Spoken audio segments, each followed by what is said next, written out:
کوئی مدینے کا سفر کرے اور اسے راستے میں روک دے امیر مکہ، یہ کہہ کر اور قید بھی کروا دے کہ تم مدینہ منورہ کے جانے کے قابل ہی نہیں ہو۔ دوستو، بھائی اور بہنوں، آپ دیکھ رہے ہیں نو ٹی وی جدہ، اور میں ہوں آپ کا دوست، آپ کا ہوسٹ محمد عاقل، جدہ سے، مملکت سعودی عرب۔ ہمارے پاس ایک پوسٹ شیئر کی گئی ہے اور ہم سے پوچھا گیا ہے کہ وہ نعت جس کے شاعر پر نبی کریم صلی اللہ علیہ وسلم نے مدینہ منورہ میں داخلے پر پابندی لگوا دی تھی، وہ ایک تو اس کی حقیقت بیان کر دیجئے، اور وہ قصہ کیا ہے وہ بھی ہمیں تفصیل سے انہوں نے لکھ کر بھیجا ہے۔ آپ کو بھی سنوانا چاہتا ہوں اور اس کے بعد اس پر تھوڑا سا تبصرہ کروں گا۔ حضرت مولانا جامی رحمۃ اللہ علیہ ایک نعت لکھنے کے بعد جب حج کے لیے تشریف لے گئے تو ان کا ارادہ یہ تھا کہ روضہ اقدس کے پاس کھڑے ہو کر اس نعت کو پڑھیں گے، چنانچہ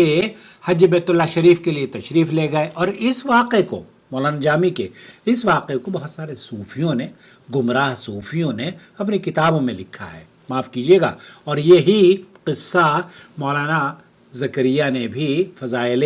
اعمال یا تبلیغ نصاب میں لکھا ہے۔ فضائل حج میں آپ دیکھ سکتے ہیں تفصیل سے۔ چنانچہ حج بیت اللہ شریف کے لیے تشریف لے گئے اور حج سے فارغ ہو کر مدینہ منورہ کی حاضری کا ارادہ کیا تو امیر مکہ کو خواب میں نبی کریم صلی اللہ علیہ وسلم کی زیارت نصیب ہوئی۔ آپ صلی اللہ علیہ وسلم نے فرمایا کہ اس کو، یعنی جامی کو، مدینہ طیبہ کی جانب آنے سے روک دیں۔ حکم سن کر امیر مکہ نے اعلان کروایا کہ مولانا جامی رحمۃ اللہ علیہ کی مدینہ میں داخلے پر پابندی لگا دی جائے۔ مولانا جامی رحمۃ اللہ علیہ بڑے پائے کے عاشق رسول تھے، بڑے پائے کے عاشق رسول تھے۔ ان کے دل پر عشق نبی اکرم صلی اللہ علیہ وسلم اس قدر غالب تھا کہ چھپ کر مدینہ طیبہ کی جانب چل پڑے۔ کچھ سیرت نگار لکھتے ہیں کہ قافلے میں ایک صندوق میں بند ہو گئے، لیکن پھر بھی امیر مکہ نے نہ جانے دیا، اور کچھ لکھتے ہیں کہ بھیڑوں کے ریوڑ میں ان کی کھال اوڑھ کر چلتے پھرتے مدینہ کی طرف روانہ ہوئے، پھر بھی نبی کریم صلی اللہ علیہ وسلم نے نہ آنے دیا۔ جب دوبارہ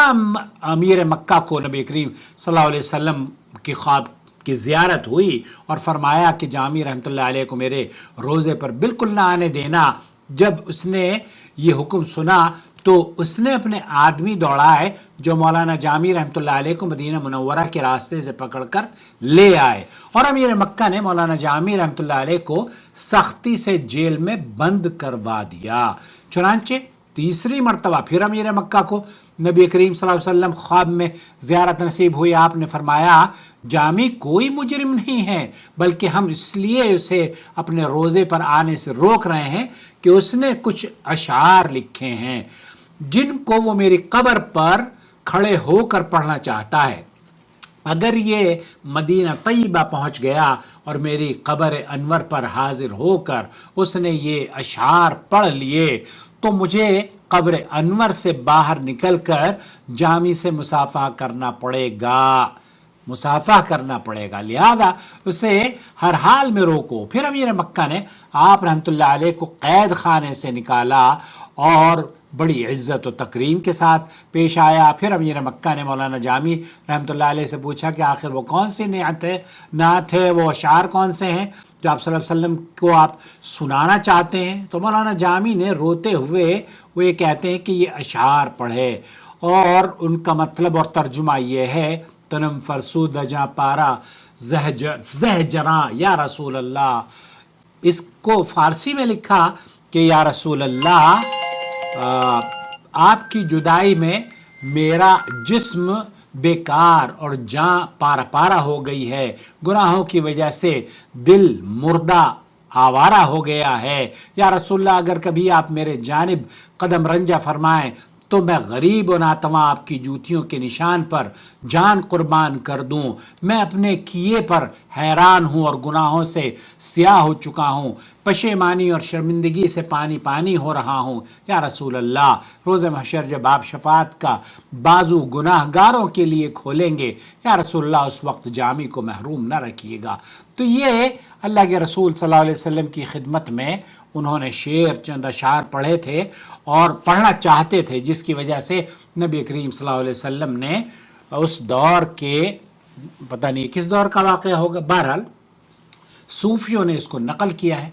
صوفیوں نے دراصل اس کو کسی بھی مستند روایت سے نقل نہیں کیا ہے، اور یہ قصہ سوشل میڈیا پر بہت ہی جذباتی انداز میں پھیلایا جاتا ہے، مگر سچائی یہ ہے کہ اس کی کوئی معتبر تاریخی یا حدیثی یا اسلامی حیثیت نہیں ہے، اور یہی وہ مقام ہے جہاں جذبات سے زیادہ ہمیں تحقیق کی ضرورت پڑتی ہے۔ اور کیونکہ محمد مصطفیٰ صلی اللہ علیہ وسلم جتنی عظیم نعمت ہیں، اسی قدر ان کے نام پر غلط بات منسوب کرنا بہت زیادہ خطرناک ہے۔ سب سے پہلے سمجھ لیجئے کہ نور الدین عبد الرحمن جامی ایک جلیل القدر صوفیوں کے بڑے شاعر گزرے ہیں، اور نعت پڑھا کرتے تھے، نعت شریف پڑھا کرتے تھے۔ ان کی نعتیہ شاعری اپنی جگہ ان کے حلقے میں معروف بھی ہے، مگر یہ جو قصہ بیان کیا جا رہا ہے، خواب میں آ کر انہیں مدینہ آنے سے روک دیا، یا اگر وہ نعت پڑھیں گے تو قبر اتھر سے آپ کو نکلنا پڑے گا۔ اب قبر اتھر سے تو نبی کریم صلی اللہ علیہ وسلم کا دست مبارک مولانا زکریا صاحب نے لکھا ہے فضائل درود میں بھی، فضائل حج میں بھی، کہ 2 شعر پڑھے اور قبر مبارک سے ہاتھ بھی نکلا، قبر سے اللہ کے رسول کا ہاتھ نکلا، اور پھر اسے صوفیوں نے، کیا کہا جائے بھیا، وہاں سارے صوفی جمع ہوں گے، بہرحال قبر انور سے باہر آ جاتے۔ یہ سب باتیں کسی مستند حدیث میں نہیں ہیں، بلکہ ایک صاحب، میں آپ سے بھی یہی اس قصے کو صحیح مسلم کے قصے سے ہم کمپیئر کرنے کی کوشش کرتے ہیں۔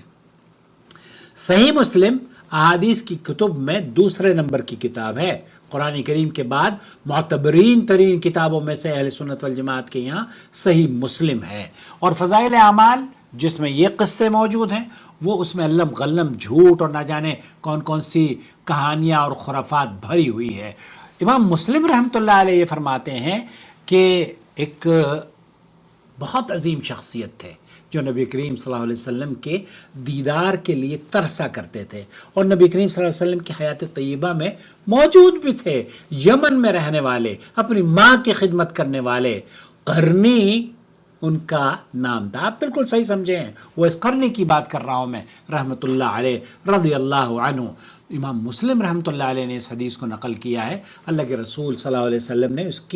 ان کی تعریف بیان کری اور فرمایا عمر فاروق سے کہ اگر حاجیوں میں کبھی ان سے ملاقات ہو جائے اور اویس قرنی اگر کہیں آپ سے مل لیں تو اپنے لیے ان سے دعا کروا لیجئے گا۔ عمر فاروق سے یہ کہا جا رہا ہے، اس شخصیت سے جو خلیفۃ المسلمین ہے، ان سے یہ کہا جا رہا ہے کہ آپ اپنے لیے دعا کروا لیجئے گا۔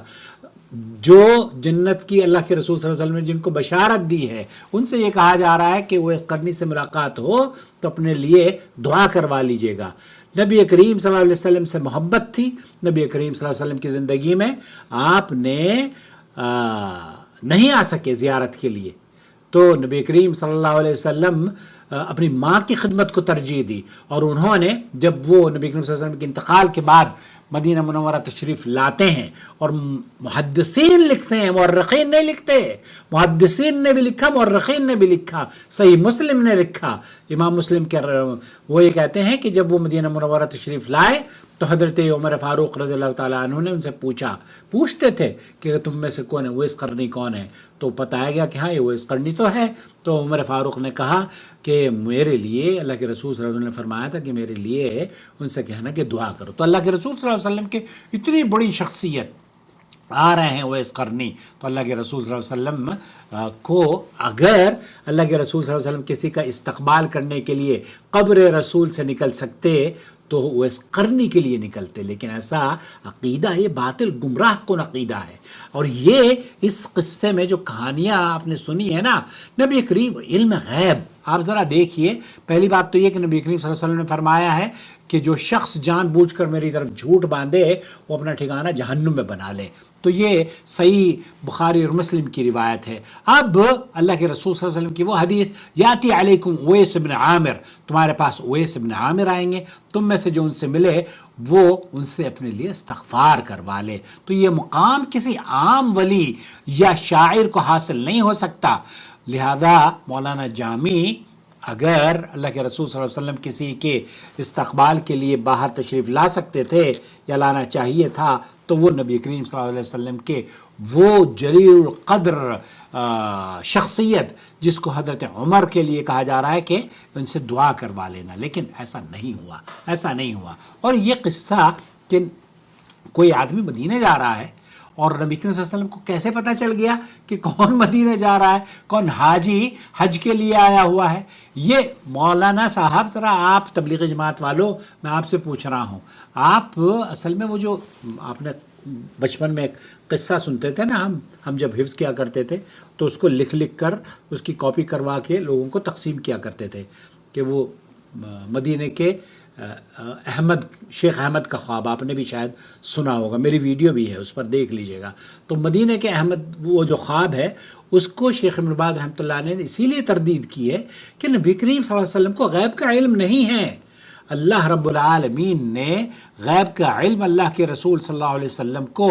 نہیں عطا فرمایا، غیب کا علم تو صرف اور صرف اللہ رب العالمین کو ہوتا ہے۔ تو یہاں یہ کہنا کہ نبی کریم صلی اللہ علیہ وسلم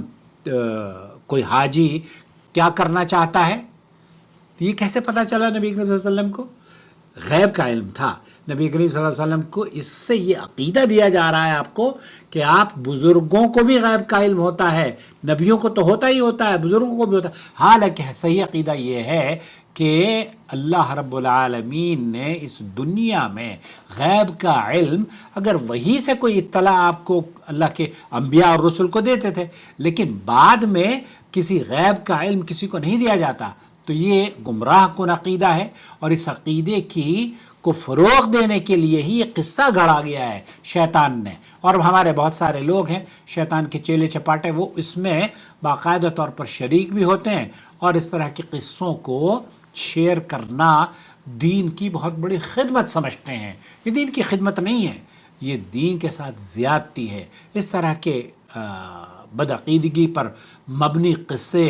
شیئر کرنا اور انہیں پھر یہ کہنا کہ دوسروں کے ساتھ بھی شیئر کریں، اللہ انہیں ہدایت دے۔ بہرحال یہ قصہ مختصر یہ ہے کہ مولانا جامی کا یہ جو قصہ ہے اس کے اندر عقیدے کی خرابی موجود ہے۔ اللہ تعالیٰ اس طرح کی کتابوں سے بھی ہمیں بچائے اور اس طرح کے صوفی بابوں کے عقیدوں سے اور گمراہ کن نظریات سے اللہ محفوظ فرما لے۔ آمین یا رب العالمین۔ السلام علیکم ورحمۃ اللہ وبرکاتہ۔